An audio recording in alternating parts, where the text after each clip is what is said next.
नमस्कार दोस्तों, मैं हूं रामेंद्र सिंह चौहान। 2024 के लोकसभा चुनाव के लिए विपक्ष में एक नई रणनीति दिख रही है। जी हां, यह रणनीति है गठबंधन की। अब इसे आप यूं न समझें कि केवल राजनीतिक दलों का अलायंस यानी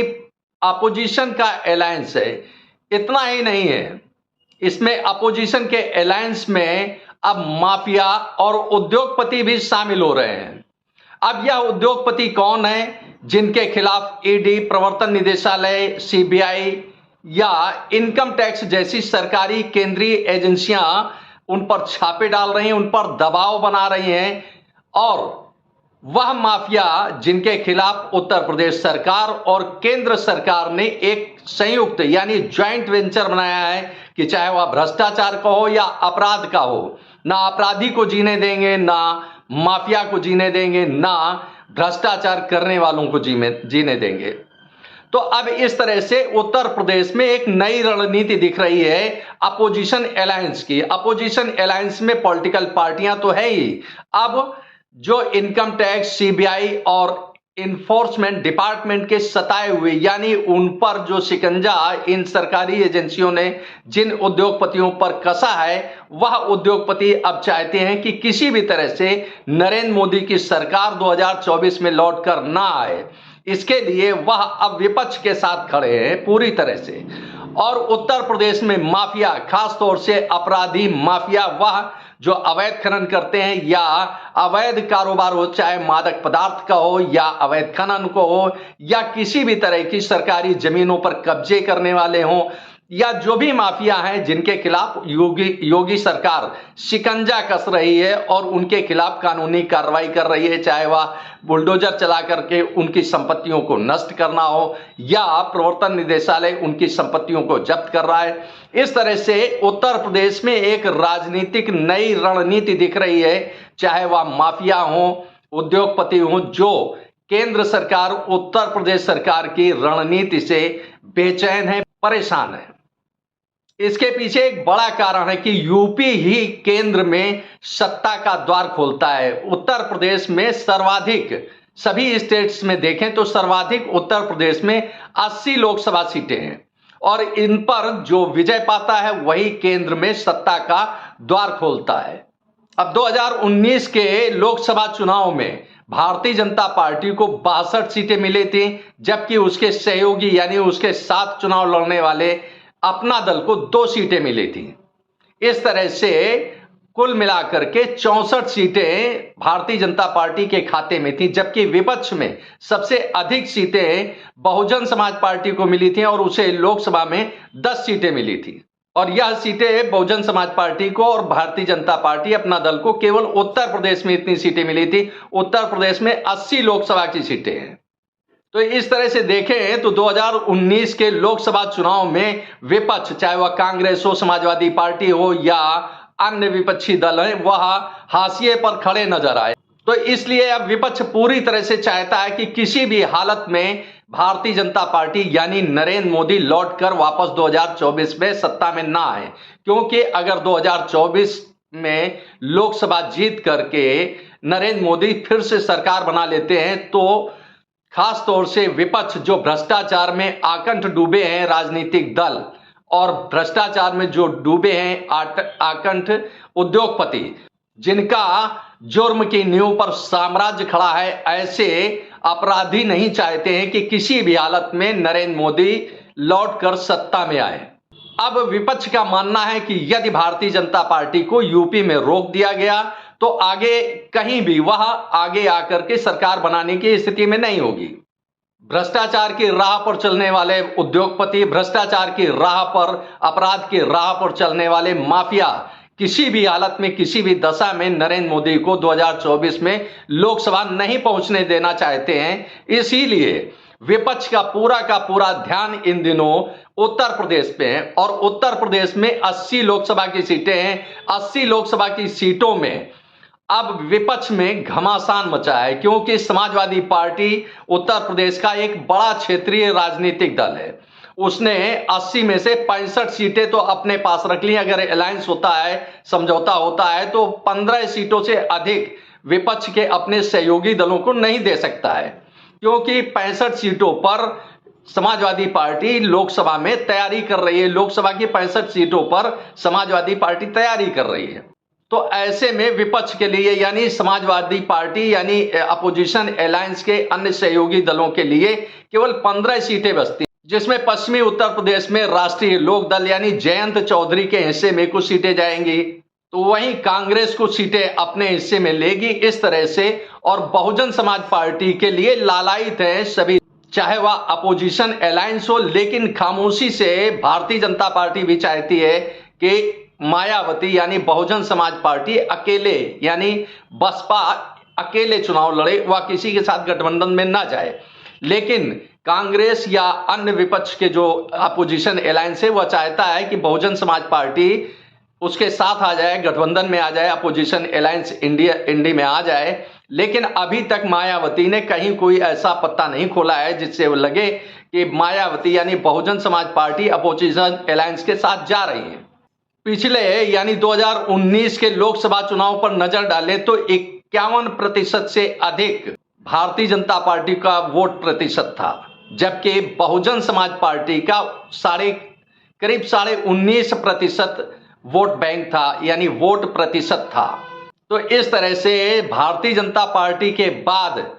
बहुजन समाज पार्टी ने सर्वाधिक उत्तर प्रदेश में वोट प्रतिशत हासिल किया था। पहले नंबर पर भारतीय जनता पार्टी थी, दूसरे नंबर पर बहुजन समाज पार्टी थी। तो ऐसे में और लोकसभा चुनाव में 2019 में बहुजन समाज पार्टी ने 10 सीटों पर जीत हासिल की थी।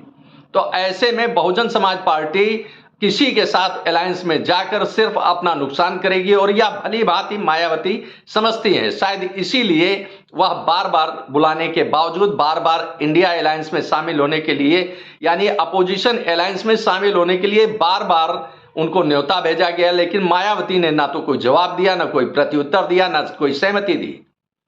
इससे साफ जाहिर है कि उत्तर प्रदेश में मायावती एक अकेले यानी एकला चलो की नीति पर चलेंगी और उत्तर प्रदेश की अधिकतम सीटों पर वह चुनाव लड़ेंगी। मायावती की निगाह खास तौर से उन सीटों पर है कि जहां चुनाव जीती थी और जहां दूसरे नंबर पर रही मायावती यानी बहुजन समाज पार्टी, उन सीटों पर अगर ताकत आजमा लेगी और मेहनत कर लेगी तो निश्चित रूप से उसे और कुछ कामयाबी मिल सकती है। तो वहीं विपक्ष में इतना बिखराव दिख रहा है कि कहीं कोई उम्मीद नहीं दिख रही है कि उत्तर प्रदेश में विपक्ष यानी समाजवादी पार्टी, कांग्रेस या अन्य क्षेत्रीय दल कोई करिश्मा दिखा पाएंगे, या बड़ा मुश्किल लग रहा है। इसके पीछे एक बड़ा कारण है कि मायावती के साथ दलित और मुस्लिम है, तो समाजवादी पार्टी के पास पिछड़ा और मुस्लिम वोट बैंक है। लेकिन इसी के साथ जो पिछड़ा वर्ग यानी खास तौर से जो यादव है, जो पढ़ा लिखा यादव है, जो देश की प्रगति देख रहा है, देश की उन्नति देख रहा है, समाज की विचारधारा देख रहा है और विकास देख रहा है, उसका यानी यादव का पढ़ा लिखा एक बड़ा वोट बैंक वो कहीं ना कहीं भारतीय जनता पार्टी के पास जा सकता है। हालांकि यह वोट बैंक उसका पक्का नहीं है कि भारतीय जनता पार्टी के पास ही हमेशा रहेगा, लेकिन फिलहाल जो स्थितियां दिख रही हैं उसमें उसका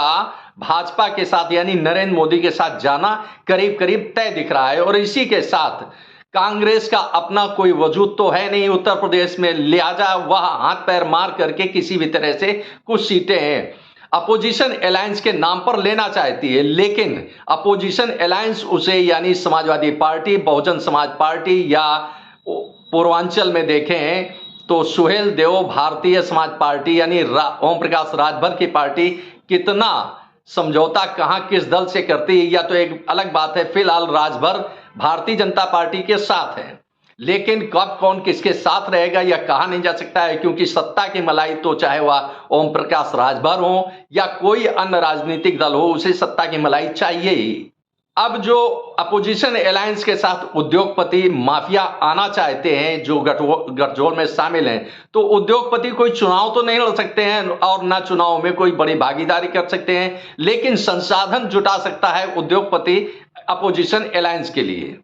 यानी वह पैसा दे सकते हैं, वाहन दे सकते हैं, वह अन्य संसाधन जुटा सकते हैं। तो ऐसे उद्योगपति जो सरकार यानी मोदी सरकार से जो पीड़ित हैं उद्योगपति, जिनके ठिकानों पर इनकम टैक्स, प्रवर्तन निदेशालय, सीबीआई के छापे पड़ रहे हैं, ऐसे उद्योगपति अब अपोजिशन अलायंस के साथ जा सकते हैं और संसाधन यानी भरपूर संसाधन अपोजिशन अलायंस को उपलब्ध करा सकते हैं, चाहे वह कांग्रेस हो, चाहे समाजवादी पार्टी हो या बहुजन समाज पार्टी हो या क्षेत्रीय छोटे छोटे दल हों, उनको संसाधन उपलब्ध करा सकती है कि किसी भी तरह से भारतीय जनता पार्टी को सत्ता में आने से रोकें, क्योंकि उद्योगपति ना चुनाव लड़ सकता है और ना वोट दिला सकता है राजनीतिक दलों को, लेकिन वह केवल संसाधन उपलब्ध करा सकता है और संसाधन उपलब्ध करा करके ही वह भारतीय जनता पार्टी को रोकना चाहता है सत्ता में आने से। अब गुंडा और माफिया यानी जो अपराध की यानी जुर्म की नींव पर अपना साम्राज्य खड़ा किए हैं और जो अपराध की दुनिया के बेताज बादशाह हैं, यह लोग भी, यह अपराधी भी लोकसभा चुनाव में अपना भाग्य कम आजमाएंगे, क्योंकि सुप्रीम कोर्ट का जो आदेश है, जो फैसला है कि एमपी एमएलए कोर्ट या स्पेशल कोर्ट में जो सांसद हैं, जो पूर्व सांसद हैं, जो विधायक हैं, पूर्व विधायक है, पूर्व एमएलसी हैं, पूर्व राज्यसभा सदस्य हैं, इनके खिलाफ जो भी मामले हैं उनका 1 वर्ष में निस्तारण कर दिया जाए। तो ऐसे में अगर कोई अपराधी माफिया लोकसभा का चुनाव लड़ता भी है तो उसे 1 वर्ष में सजा हो सकती है यदि अपराध सिद्ध हो गया। तो ऐसे में कोई भी अपराधी जोखिम नहीं उठाना चाहेगा कि वह जेल भी जाए और उसकी संसद की सदस्यता भी जाए। अब अपराधी क्या कर सकते हैं? अपराधी अपने खौफ से किसी भी राजनीतिक दल के फेवर में वोट करा सकते हैं, यानी अपने पसंदीदा पार्टी को, पसंदीदा प्रत्याशी को वोट तो दिला सकते हैं, लेकिन वह खुद चुनाव मैदान में आने से कतराएंगे, क्योंकि सुप्रीम कोर्ट का जो डंडा चला है वह अपराधियों के लिए अब राजनीति की शरण लेना बड़ा भारी पड़ रहा है। तो उद्योगपतियों और माफियाओं का जो एक सिंडिकेट है जो सामने आया है कि वो अपोजिशन अलायंस को सहयोग तो दे सकते हैं, चाहे वह आर्थिक सहयोग हो या ताकत का सहयोग हो, लेकिन खुद चुनाव मैदान में आने से डरेंगे, कतराएंगे। अब अपोजिशन अलायंस में जिस तरह से उत्तर प्रदेश में कांग्रेस को एक तरह से ठेंगा दिखा दिया है समाजवादी पार्टी ने कि अभी तक उसने सीट शेयरिंग की बात पर कहीं कोई पहल नहीं देखी है। बार बार समाजवादी पार्टी कह रही है, जैसा कि अभी आया कि उत्तर प्रदेश में राहुल गांधी की यात्रा में अखिलेश यादव तभी शामिल होंगे जब सीट शेयरिंग का मामला साफ हो जाएगा, यानी सीट शेयरिंग में कांग्रेस अपना पक्ष स्पष्ट करे कि वह कितनी सीटें चाहती है और कितनी सीटें वह छोड़ेगी। तो इस तरह से अखिलेश यादव ने भी साफ कर दिया कि कहीं कोई बड़ी स्थिति नहीं दिख रही है, कोई बड़ा रास्ता नहीं दिख रहा है, कोई बड़ा आयाम नहीं दिख रहा है जिससे उत्तर प्रदेश के राजनीतिक परिदृश्य में कोई बड़ा बदलाव होता दिखे, क्योंकि कांग्रेस तो चाहेगी कि उसे अधिकतम सीटें मिले, लेकिन अखिलेश यादव कतई नहीं चाहेंगे कि वह 65 सीटों से पीछे हटें, क्योंकि वह 65 सीटों पर चुनाव लड़ने की तैयारी कर रहे हैं और इसकी कई बार वह घोषणा भी कर चुके हैं। तो अब ले दे करके उत्तर प्रदेश में यही 4 राजनीतिक दल बचते हैं, Bharatiya Janata party, Congress, Samajwadi party, Bahujan Samaj party. तो कांग्रेस का अपना कोई राजनीतिक वजूद अभी नहीं दिख रहा है उत्तर प्रदेश में, जबकि बहुजन समाज पार्टी अब संघर्ष कर रही है अपनी ताकत बढ़ाने के लिए, क्योंकि उसे 10 लोकसभा में सीटें मिली थी 2019 में, और समाजवादी पार्टी जो केवल विधानसभा तक सीमित रहती है और 2019 में लोकसभा में उसको आईना दिख गया था कि उसकी राजनीतिक हैसियत लोकसभा में क्या है। तो अखिलेश यादव राजनीतिक हैसियत लोकसभा में बढ़ाने की कोशिश तो कर रहे हैं 65 सीटों पर चुनाव लड़ने की तैयारी करके, लेकिन यह तो वक्त बताएगा कि मतदाता वोटर्स उसके कितना साथ हैं, क्योंकि जिस तरह से पूरे उत्तर प्रदेश में एक माहौल बना है धर्म का, अध्यात्म का और राजनीति का, उससे साफ जाहिर है कि बड़े पैमाने पर समाजवादी पार्टी के प्रति मतदाताओं में नाराजगी है, क्योंकि कभी भी समाजवादी पार्टी ने हिंदुओं के फेवर में कोई बड़ी बात नहीं की है, बल्कि समाजवादी पार्टी के राष्ट्रीय महासचिव स्वामी प्रसाद मौर्य अक्सर हिंदू धर्म पर आघात करते रहते हैं, हिंदू धर्म का अपमान करते रहते हैं, जिससे बड़ी नाराजगी है मतदाताओं में समाजवादी पार्टी को लेकर, क्योंकि समाजवादी पार्टी के राष्ट्रीय महासचिव हैं स्वामी प्रसाद मौर्य, और इतना बवाल, इतना बवंडर होने के बावजूद अखिलेश यादव यानी समाजवादी पार्टी के राष्ट्रीय अध्यक्ष अखिलेश यादव ने अभी तक स्वामी प्रसाद मौर्य के खिलाफ ना तो कोई टिप्पणी की है और ना उनके खिलाफ कोई तगड़ा एक्शन लिया है जिससे स्वामी प्रसाद मौर्य हिंदू धर्म के खिलाफ बोलना बंद करें। तो यह नाराजगी भी समाजवादी पार्टी को लोकसभा चुनाव 2024 में झेलनी पड़ सकती है। तो ऐसे में साफ दिख रहा है कि उत्तर प्रदेश से भारतीय जनता पार्टी को कहीं कोई खतरा नहीं है, उसकी सीटें आसानी से निकलती दिख रही हैं। भले ही समाजवादी पार्टी दलित, पिछड़ा और मुस्लिम का कार्ड खेल रही हो, लेकिन आम मतदाता जो समझ रहा है, जो देख रहा है, एक तो देश के प्रधानमंत्री नरेंद्र मोदी ने अंतर्राष्ट्रीय स्तर पर भारत की जो छवि बनाई है, इससे यूं कहें कि देश ही नहीं, दुनिया के सर्वमान्य नेताओं में नरेंद्र मोदी सबसे ऊपर खड़े हैं। इतना ही नहीं, राम मंदिर जो अभी तक कहा जाता था, एक स्लोगन बन गया था कि मंदिर वहीं बनाएंगे, जगह नहीं बताएंगे। यह एक बड़ी बात है कि देश के प्रधानमंत्री नरेंद्र मोदी और उत्तर प्रदेश के मुख्यमंत्री योगी आदित्यनाथ के कार्यकाल में अयोध्या में भव्य दिव्य मंदिर भगवान राम का मंदिर भव्य दिव्य बन चुका है और इसका लोकार्पण यानी जनता जनार्दन को यह सौंपने जा रहे हैं 2024 के लोकसभा चुनाव से पहले। इसका भी बड़ा फर्क पड़ेगा लोकसभा चुनाव में, क्योंकि हिंदुओं की आस्था, विश्वास, धर्म का बड़ा प्रतीक है, बड़ा आयाम है अयोध्या का भगवान श्री राम का मंदिर। तो इसका पूरा का पूरा फायदा भारतीय जनता पार्टी को मिलेगा और नुकसान होगा तो अपोजिशन को, चाहे वह समाजवादी पार्टी हो या कांग्रेस हो, क्योंकि कांग्रेस के बड़े बड़े नेता राम के अस्तित्व को नकारते रहे हैं न्यायालय में। तो जाहिर सी बात है कि लोकसभा चुनाव में परिदृश्य बदला हुआ दिखेगा, भले ही अपोजिशन अलायंस, और खास यह है कि जो अपोजिशन अलायंस परेशान है वह प्रवर्तन निदेशालय, चाहे तृणमूल कांग्रेस की ममता बनर्जी हो या झारखंड मुक्ति मोर्चा के हेमंत सोरेन हो या दिल्ली के आम आदमी पार्टी के अरविंद केजरीवाल हो, या सभी, इनके अलावा महाराष्ट्र में राष्ट्रवादी कांग्रेस पार्टी के राष्ट्रीय अध्यक्ष शरद पवार, उनके पोते रोहित, उनके ठिकानों पर जो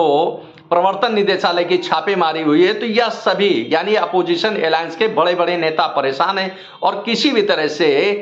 भारतीय जनता पार्टी यानी नरेंद्र मोदी को सत्ता में आने से रोकना चाहते हैं। लेकिन जो बड़ा बैरियर खड़ा है उत्तर प्रदेश में, कि उत्तर प्रदेश में कई नए आयाम, राजनीतिक आयाम गढ़ चुके हैं।